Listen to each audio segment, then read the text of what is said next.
Hola, muy buenos días y bienvenidos al proyecto IPG Patsala de español. Yo me llamo María Teresa Miramón y soy profesora visitante de la Universidad Jawaharlal Nehru en Nueva Delhi. Hoy vamos a comenzar con el módulo 20 del paper 11, que es sobre literatura del siglo XX española, y este módulo se titula El contexto histórico y social de la generación del 27. El objetivo de este módulo es hacer un repaso sobre la historia que rodea al movimiento literario de la generación del 27, comenzando con la época de la dictadura de Primo de Rivera como antecedente de la Segunda República, que es donde nos vamos a centrar, y terminando el ciclo con la Guerra Civil Española. Así pues, vamos a empezar con los antecedentes, que es la dictadura de Primo de Rivera, que va desde 1923 hasta 1930. El 13 de septiembre de 1923, Primo de Rivera, capitán del ejército de Cataluña, encabezó el golpe de Estado, que fue bien visto por el rey Alfonso XIII, que se sentía aprisionado con el sistema canovista anterior, ya que no le dejaba mucha libertad de actuación.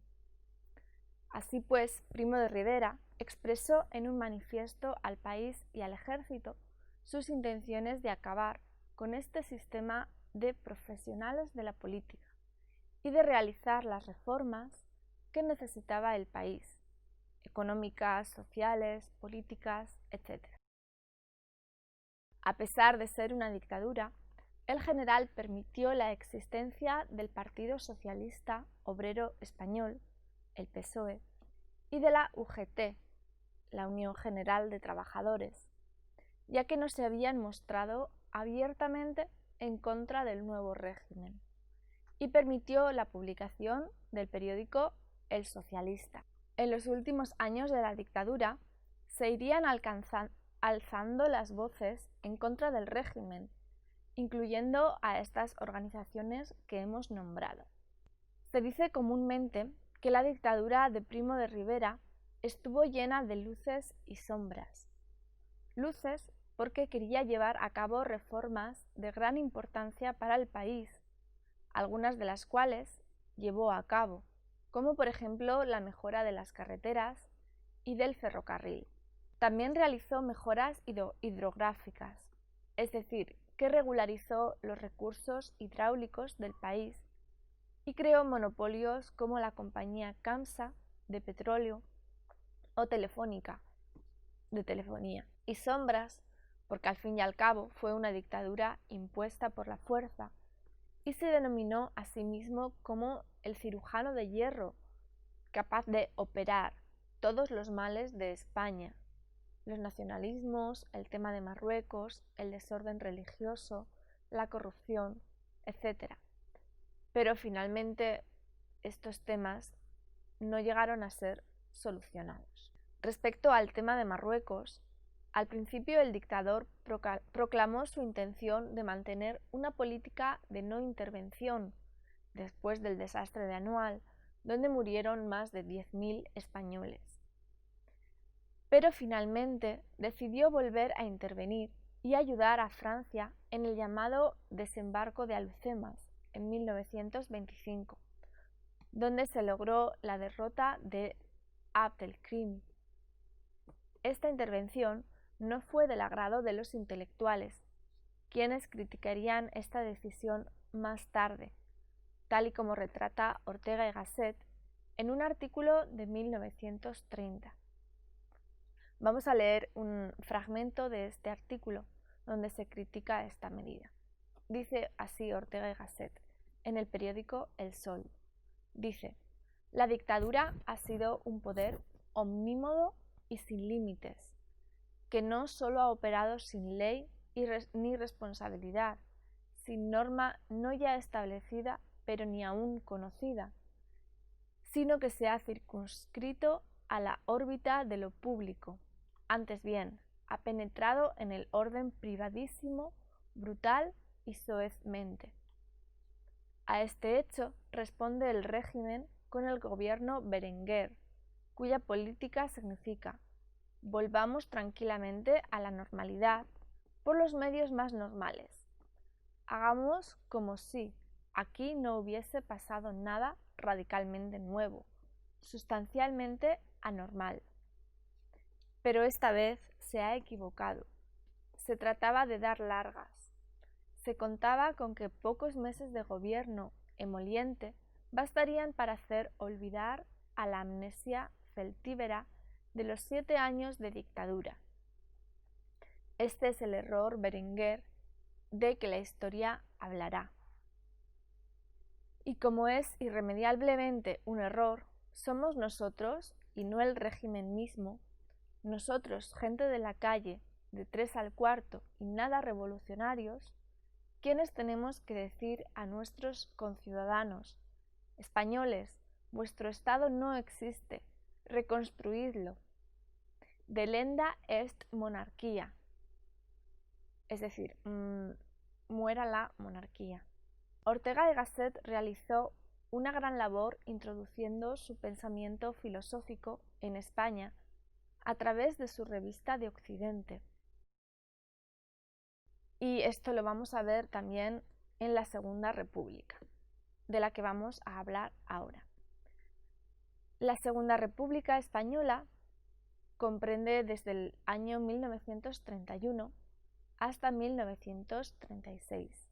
En 1930, Primo de Rivera presentó su dimisión al rey a causa de todas las presiones que estaba recibiendo y el escaso apoyo del ejército. El mismo rey fue arrastrado en la descomposición del régimen y finalmente la oposición republicana y otros partidos firmaron el Pacto de San Sebastián para instaurar la República. Poco antes del comienzo de la Segunda República Española, en 1927, se reunieron en el Ateneo de Sevilla por primera vez todos los miembros de la generación del 27 para celebrar un homenaje a Góngora por su 3er aniversario de su muerte. Estuvieron presentes escritores de este grupo, tales como Pedro Salinas, Jorge Guillén, Dámaso Alonso, Gerardo Diego, García Lorca o Rafael Alberti. Muchos de estos autores participaron activamente en la política del país, aportando una óptica humanística y crítica y apoyando plenamente la República. Muchos, cuando comenzó la Guerra Civil, tuvieron que exiliarse. Junto a esta corriente literaria es muy importante también la corriente artística, ya que en esta época numerosos artistas reflejan la realidad con su arte. Vamos a ver algunos de los más importantes. Por ejemplo, Antonio Gaudí, que nació en 1852 y murió en 1926. Antonio Gaudí fue un artista catalán que destaca por su artística arquitectura, representante del modernismo. En 1918 comenzó a construir la Sagrada Familia, que dejó sin acabar y que incluso hoy en día sigue estando en construcción, siguiendo los planos originales del artista. El pensamiento del autor respecto a la política era más bien conservador y nacionalista catalán. También estaba Pablo Picasso, que vivió de 1881 a 1973. Picasso fue el gran representante del cubismo, un estilo que comenzó con el cuadro Las señoritas de Aviñón y que rompió con el estilo realista que hasta entonces había desempeñado, jugando con las perspectivas y utilizando la geometría para crear arte. Picasso se identifica con su época y expresa en sus pinturas la subjetividad de su mirada crítica. Una de sus obras más famosas es el Guernica, que representa los horrores de la guerra civil. Vamos a estudiarlo brevemente en el apartado de la guerra civil. Por último, vamos a hablar brevemente de Salvador Dalí, que vivió de 1904 a 1989. Dalí fue el gran representante del surrealismo en España. Sus obras muestran el interior de una mente onírica, representando el mundo de los sueños y de la irrealidad. Los colores que utiliza son vibrantes y límpidos, y en ocasiones representa una crítica de la realidad a través de una simbología propia y exclusiva de Dalí.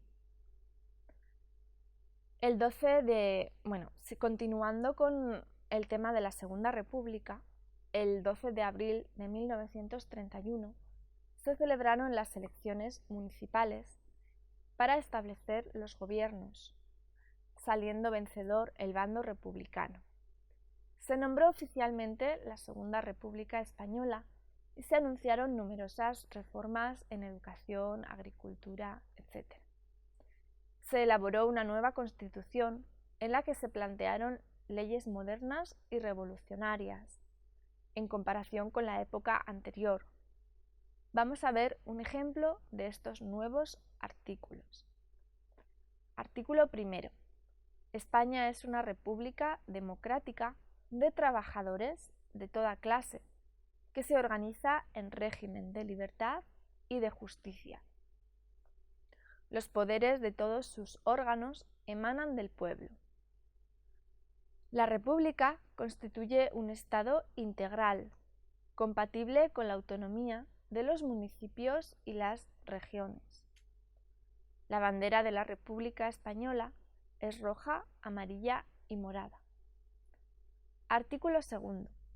Todos los españoles son iguales ante la ley. Artículo tercero. El Estado español no tiene religión oficial. Esto es importante porque podemos ver la diferencia con la anterior Constitución, donde se habla de libertad restringida. Artículo cuarto. El castellano es el idioma oficial de la República. Todo español tiene obligación de saberlo y derecho de usarlo, sin perjuicio de los derechos que las leyes del Estado reconozcan a las lenguas de las provincias o regiones. Salvo lo que se disponga en leyes especiales, a nadie se le podrá exigir el conocimiento ni el uso de ninguna lengua regional. Artículo 26. Quedan disueltas aquellas órdenes religiosas que impongan obediencia a la autoridad distinta de la legítima del Estado. Los bienes de las órdenes religiosas podrán ser nacionalizados, es decir, pueden ser tomados por el Estado. Bueno, este es un fragmento de algunos de los artículos de la Constitución y aquí podemos ver que se legaliza la libertad de religión y se pretende secularizar la educación, es decir, quitar este poder a las órdenes religiosas que hasta entonces habían monopolizado la enseñanza y poner la educación en manos del Estado. Una cosa muy importante es que se disuelve la orden de los jesuitas. Es la única orden religiosa que se disuelve en España, pero se pone bajo estricta vigilancia otras órdenes religiosas. Los jesuitas habían tenido mucho peso en la educación española. Por su parte, Manuel Azaña, siendo ministro de la Guerra, emprendió una política para alejar al ejército de los mandos del gobierno y deshabilitó los ascensos de los militares por méritos, sustituyéndolos por antigüedad, lo que provocó que muchos generales bajasen de rango, Franco entre ellos, suscitando malestar entre este sector de la sociedad. A principios de 1931, poco después de haber convocado las elecciones municipales.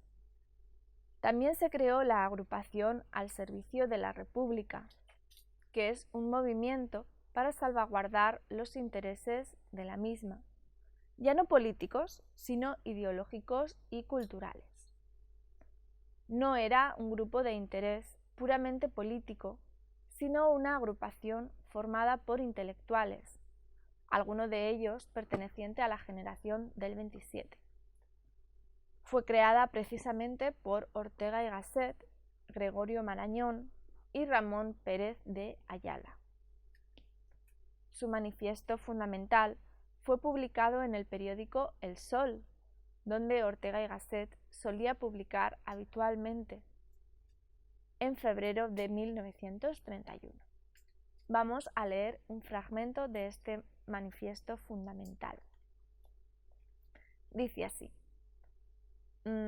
creemos que la monarquía de Sagunto ha de ser sustituida por una república, pero es ilusorio imaginar que la monarquía va a ceder galantemente el paso a un sistema de poder público tan opuesto a sus malos usos, a sus privilegios y egoísmos. Solo se rendirá ante una formidable presión de la opinión pública. Es, pues, urgentísimo organizar esa presión, haciendo que sobre el capricho monárquico pese con suma energía la voluntad republicana de nuestro pueblo.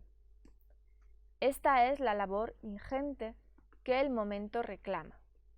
Nos proponemos suscitar una amplísima agrupación al servicio de la República, cuyos esfuerzos tenderán a lo siguiente. Primero, movilizar a todos los españoles de oficio intelectual para que formen un copioso contingente de propagandistas y defensores de la República Española. Segundo, con este organismo de avanzada, bien disciplinado y extendido sobre toda España, actuaremos apasionadamente sobre el resto del cuerpo nacional, exaltando la gran promesa histórica que es la República Española.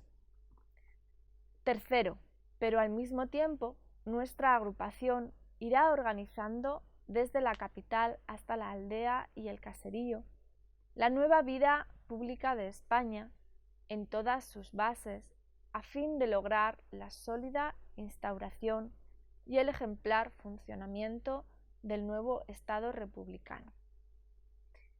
Firmado el 11 de febrero de 1931.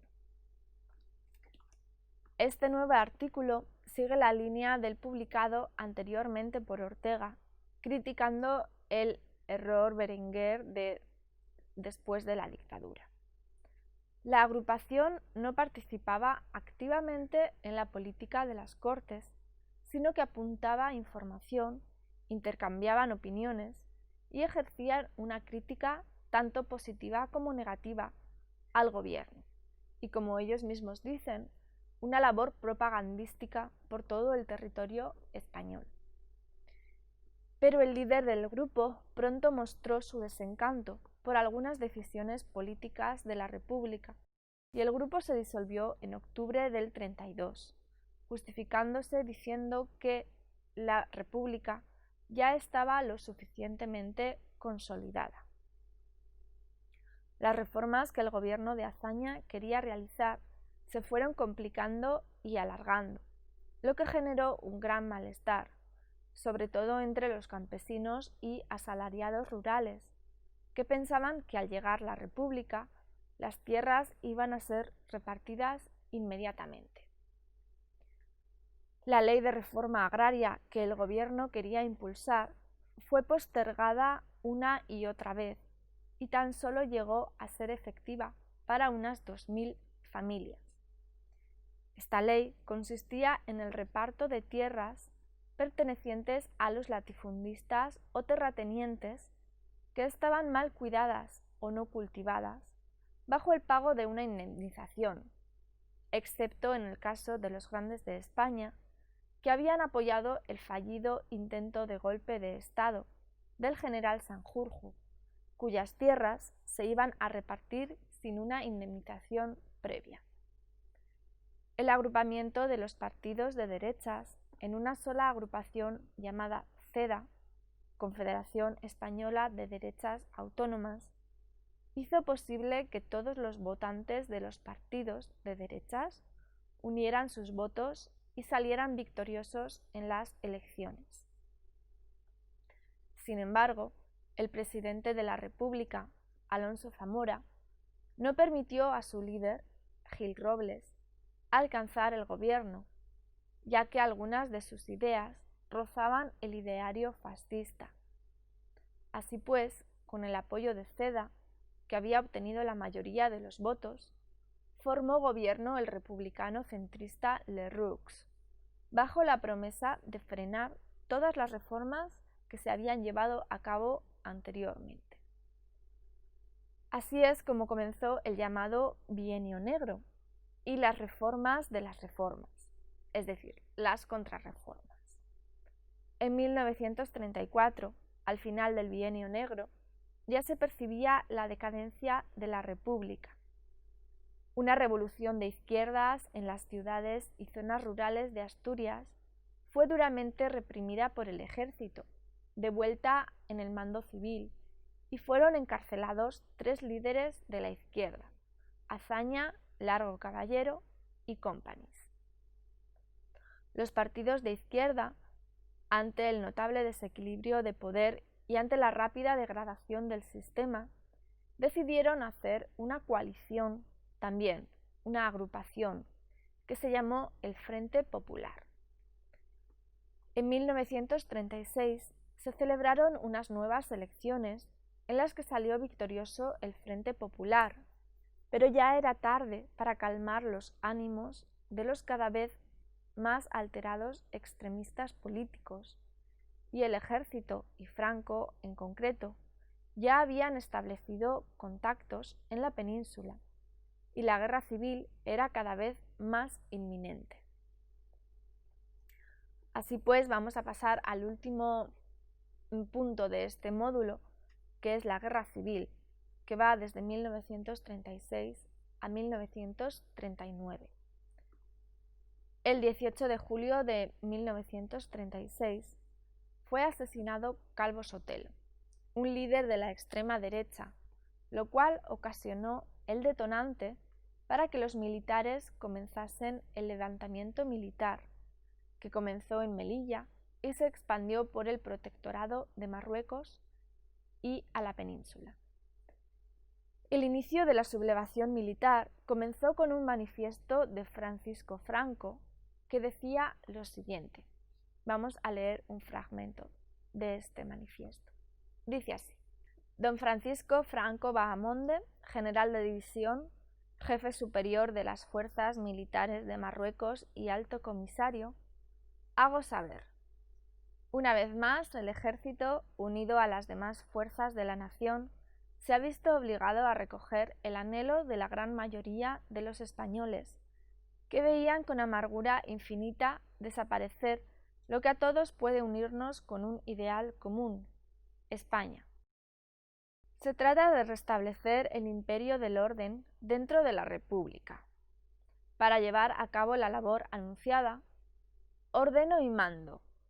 Artículo 1. Queda declarado el estado de guerra en todo el territorio de Marruecos español y, como primera consecuencia, militarizadas todas las fuerzas armadas.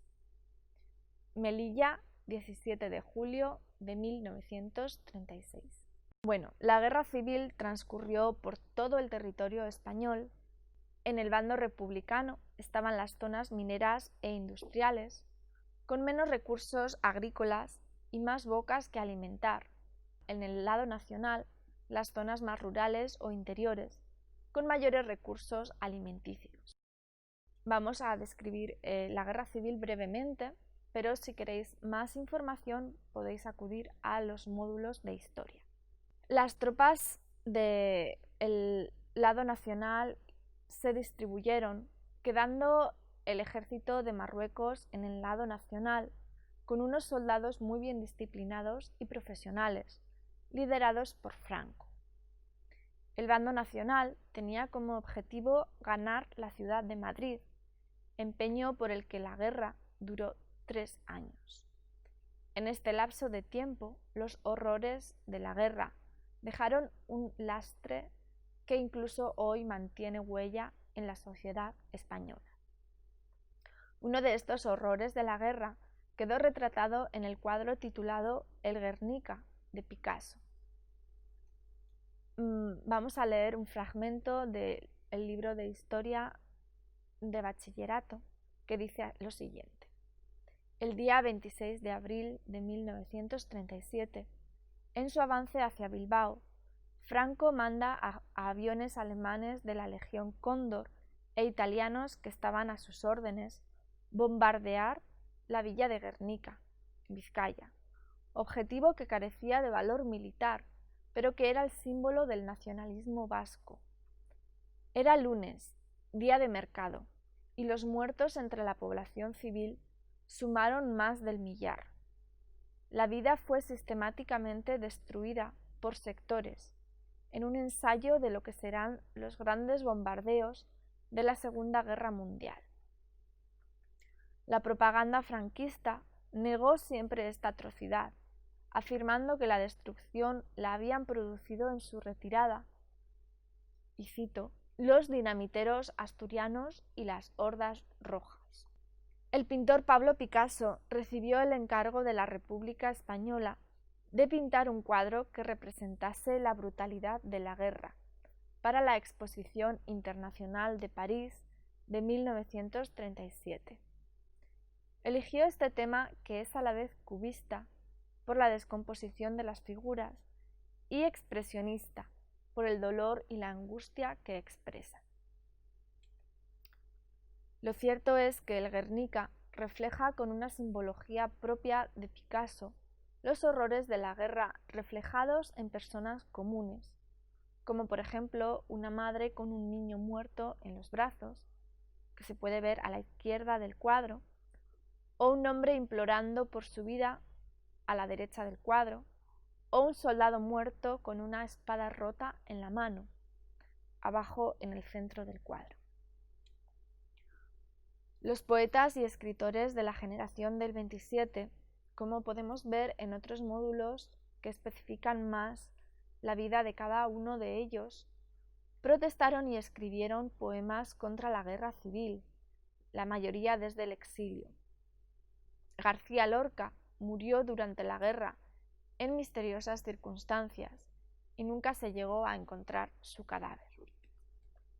Madrid fue la última ciudad republicana en resistir contra el bando nacional, y entre muchos capítulos que se podrían destacar, vamos a finalizar este módulo destacando la intervención de un grupo de mujeres que luchó para salvaguardar la República y que se ha llamado las 13 Rosas, en honor a un poema que compuso una de ellas. También hay una película dirigida por Emilio Martínez Lázaro, estrenada en el año 2007 sobre este tema. Vamos a leer el poema, que dice así: Las 13 rosas. Madrid se viste de luto por 13 rosas castizas. 13 vidas se cortaron, siendo jóvenes, casi niñas. Malditas sean las almas de sus verdugos fascistas, que con guadañas de odio cegaron sus cortas vidas. España es vuestra madre, su cielo vuestra sonrisa. Sus campos tienen la sangre de unas rosas, casi niñas. El pueblo de Madrid os quiere, ese pueblo que abomina de salvadores de patrias, de rojos y de fascistas. Madrid es patria de todos, su nombre solo mancillan el odio de los caciques, cuya razón es la envidia. Las rosaledas de parques de esta nuestra España chica reflejarán vuestras caras, vuestras sonrisas de niñas. Benditas seáis 1000 veces, benditas vuestras familias, malditos los asesinos que nuestras rosas marchitan. Esto es todo respecto al módulo de la generación del 27 y su contexto histórico. Muchas gracias por escucharnos.